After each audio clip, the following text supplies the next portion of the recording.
they can all perform any of the activities of God.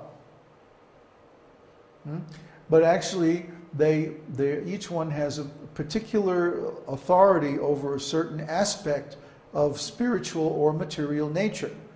Okay? So just like we should know the different aspects of material nature so that we can deal with them effectively, we also should know the different aspects of spiritual nature so that we can deal with them appropriately when the time comes. But although they have all power, they won't change their role. No, they're eternal. So it's not like we'll see Sankarshan dancing with the gopis. No, we'll never see Sankarshan dancing with gopis. Although it's the same person? It's the same person, but a different form. Very limited. A different aspect. Right. He has particular responsibilities, particular functions. Just like there's a chapter in Srimad Bhagavatam called Scheduled Incarnations with Specific Functions. So the incarnations or expansions of God each have specific functions. They are each born from a desire of the Lord. Of course, since the desires of the Lord are eternal, like everything about Him, they are also eternal. But they are specific. Krishna is the complete, original personality of Godhead. And all the other expansions come from Him. Sat Chit Ananda, that's what everyone's experiencing in the spiritual world. There's no particular reason for this to be right here, except that was the convenient place to put it on the chart. But there is a distinction between Goloka Vrindavan and Vaikuntha. In Goloka is divided into two sections, Vrindavan and Dwarka. Krishna, who is a cowherd boy in the village of Vrindavan, and Krishna, who is Vasudev, the great king in the city of Dwarka. Okay, and these two divisions comprise Goloka Vrindavan. And then around Goloka Vrindavan, which is shaped like a lotus, there are the Vaikuntha planets, and there are unlimited numbers of Vaikuntha planets. And in each Vaikuntha planet, there's an expansion of the Lord in Vishnu form, four-handed form, as Narayana or Sankarshan and Lakshmi. Okay, and in this way he maintains innumerable spiritual planets of great opulence. Now, from Sankarshan expands Narayan. And Narayan is the origin of all the living entities like us, the jiva souls. Now, these jivas can either go in the spiritual world or in the material world. So they're called tatashta. Tatashta means borderline. They're right on the borderline, and they can go to the spiritual world or the material world.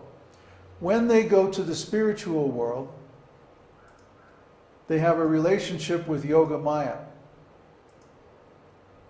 But when the living entities go to the material world, then their relationship is with Mahamaya, or the material energy. Durga. Yes, Durga, as we discussed before. So the living entity in the material world, instead of being related with the spiritual energy of the Lord, is related with the material energy of the Lord, as Sattva, Rajas, and Tamas, the three modes of material nature. And as a result, he experiences consciousness, qualities, and form, instead of Sat Chit Ananda. You see? Because the spiritual energy is reflected in the material energy, the spiritual qualities are also reflected. And Sat becomes, it's backwards here. Sat becomes form, Chit becomes consciousness, and qualities become Ananda.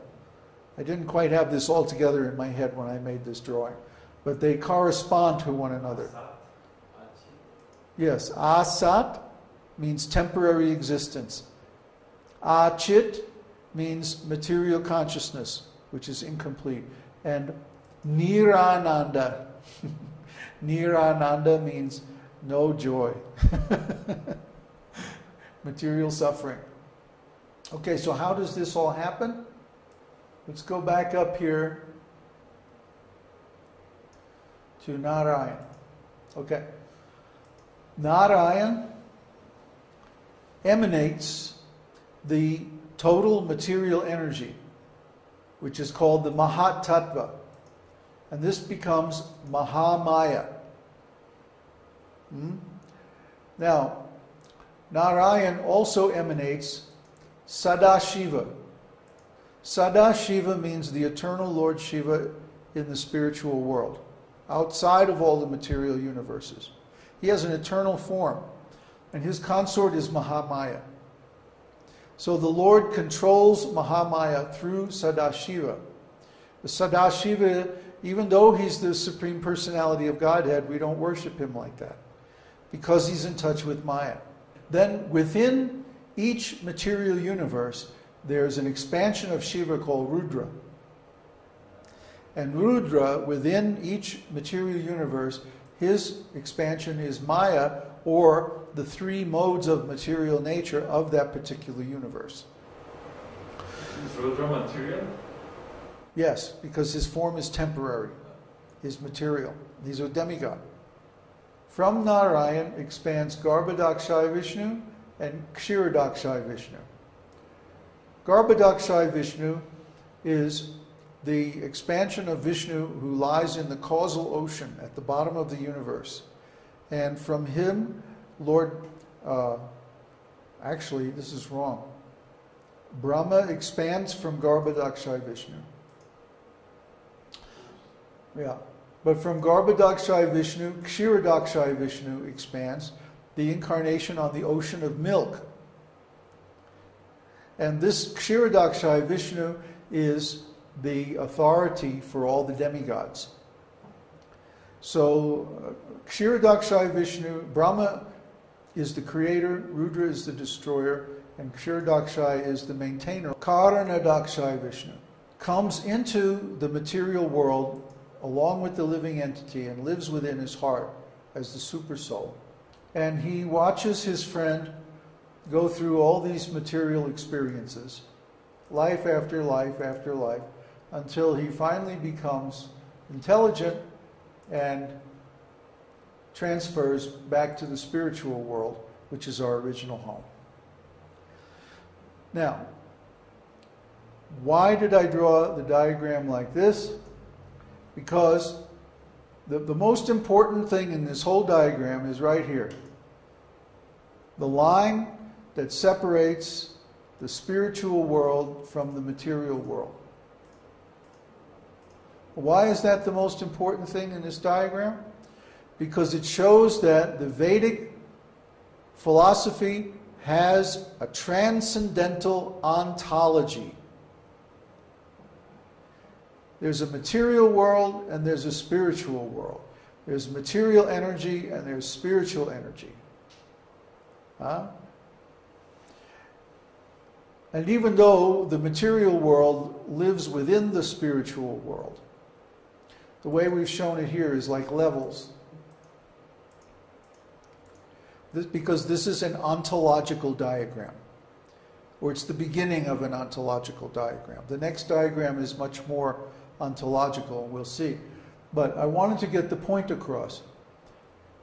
Of all the spiritual or so-called spiritual or religious traditions in the world today, the Vedic tradition is the only one that has actually an ontological, a transcendental ontology. Okay? The ontology of the Vedas is based on the fact that the spiritual world is original, complete, and eternal. And the material world is derivative, temporary, and a reflection of the original spiritual world. That's what makes it transcendental. Okay? That's what makes it eternal. All the other religious traditions in the world, like I said, with the possible exception of the Tibetan Buddhists, because they're actually covered worshippers of the Vedas, They all try to define God and the spiritual world in terms of the material world. Like if you look in any dictionary in the Western world or in Western language, they define God as the creator of the material world. Creator and controller.